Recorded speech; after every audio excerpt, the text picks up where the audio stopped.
Hello, my name is Cameron Ray. I'm a Youth Services Specialist Librarian with the Toronto Public Library. My background is in youth and youth engagement, so I'm here to give a talk today on how to engage those youth in your library who are present but don't necessarily want to be engaged or don't appear to want to be engaged. So every library system has a set of rules and a set of standards that they expect the public to adhere to. For the Toronto Public Library, it is our rules of conduct. So generally, most people comply to these set rules. However, when you have a young person who is traumatized or who is disengaged or who is coming to the library out of a sense of a need to escape, you may develop issues with them where they're acting out. Their behavior is not conducive to an appropriate library environment or how you want the library environment to be for everyone using it.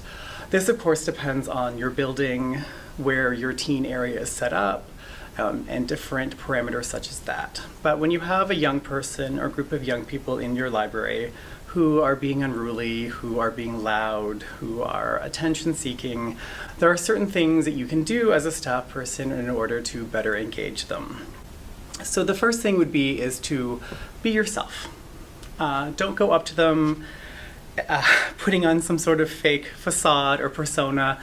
You want to make yourself approachable. You want to go up and be able to talk to them.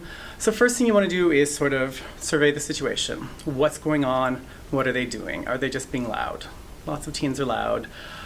Usually teens are loud because they're just not aware that their voices have gotten higher or louder. So you want to go over and you want to be able to engage them. So you want to assess the situation. You want to see what sort of cultural tidbits you can pull out from their appearance. So are they into movies? Are they into rap? Are they into hip hop? What sort of things can you draw from their personal appearance in order to make engagement happen? So in this case, you would go up to them and be like, oh, hey, I see you really enjoy so-and-so, and start chatting with them about that, and then say, just so you know, the library's rules are this, and just so you're aware, please comply. So that is the first sort of introduction step into engaging them. You've made them aware that you're aware of them, but you've also made them aware that you are someone who will talk to them about their personal interests, or at least make an attempt to get to know them. So after that, it depends on how frequently they visit your branch. They may become a regular.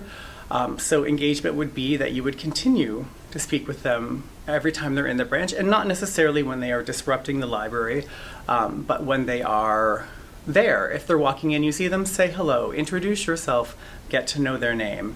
As soon as you know their name, the dynamic changes, because all of a sudden they will become more responsible for their behavior because you can now directly address them as an individual. Other keys to youth engagement are to talk to them like they're people. Don't talk down to them. Don't talk like you're better than them, but simply talk to them like you would talk to any of your peers or your colleagues, and let them know that you are who you are in the library, and also that they fit into the library, but they have to follow the rules. So engagement is a slow process. It could take a very long time to start to engage a traumatized youth who doesn't necessarily want to be engaged. But you have to keep at it, keep talking with them, finding out more about them, and getting them involved into the library. Now, this is all in a perfect world, right?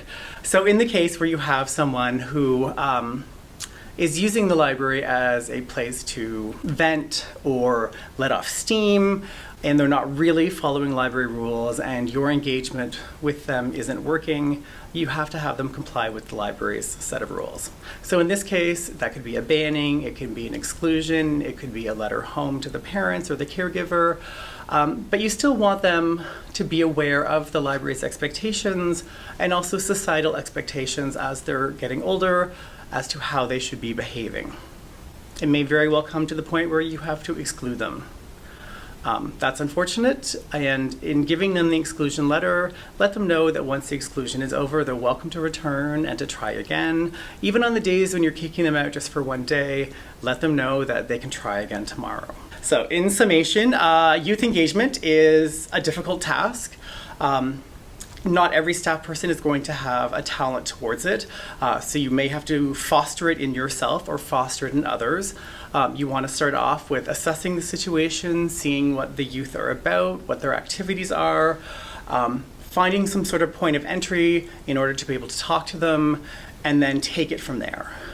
So depending on the success or lack thereof in your first encounter, may or may not determine what's going to come down the road, but it's a good indication of what is going to come.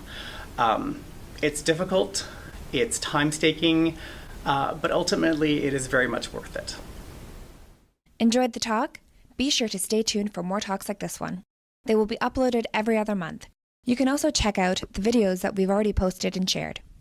We encourage you to leave a comment below to keep the conversation going. And if you like this video, give it a thumbs up and share.